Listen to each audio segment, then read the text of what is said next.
तर विद्यार्थ्यांनो, आज आपण परिमेय संख्यामधील क्रमसंबंध या विषयावर पाहणार आहोत।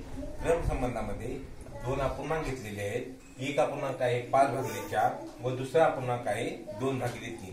क्रमसंबंध म्हणजे काय, तर कोणता अपूर्णांक हा मोठा आहे, कोणता अपूर्णांक हा लहान आहे। तर पहिल्यांदा आपण पहिला अपूर्णांक घेऊ। पहिला अपूर्णांक आहे 5/4। 5/4 हा मोठा आहे का लहान आहे करण्यासाठी काय करायचं, दुसरा अपूर्णांकाचा छेद काय आहे, 3 आहे। या अपूर्णांकाच्या छेदाने आपण काय करायचं, याला गुणायचं आहे। गुणल्यानंतर काय होईल, 5/4 ला 3 ने गुणलं तर काय केलं, 5×3 15 आणि दुसरा आलं 4×12।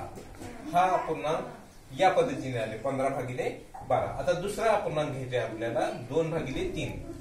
2/3 घेतल्यानंतर याला पहिल्या अपूर्णांकाच्या छेदानं याला गुणायचं आहे। पहिल्या अपूर्णांकाचा छेद कोणता आहे, 4।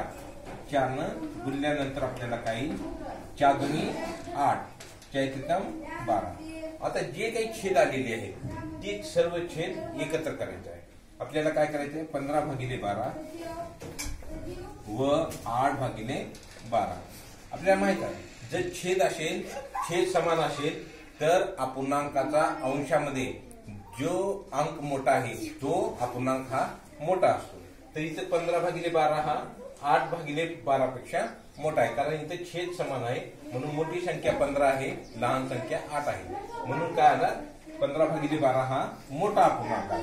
मोठा अपूर्णांक 15/12 असल्यामुळे 15/12 चा अंश कोणता होता, तर 5/4 होता। म्हणून या दोन्हीमध्ये मोठा कोणता आहे, 5/4 आणि 2/3 मध्ये मोठा अपूर्णांक हा 5/4 आहे। हा क्रमसंबंध यामध्ये लहान मोठेपणा आपण ठरवू शकतो। या पद्धतीने आपण लहान मोठेपणा ठरवू शकतो। थँक्स।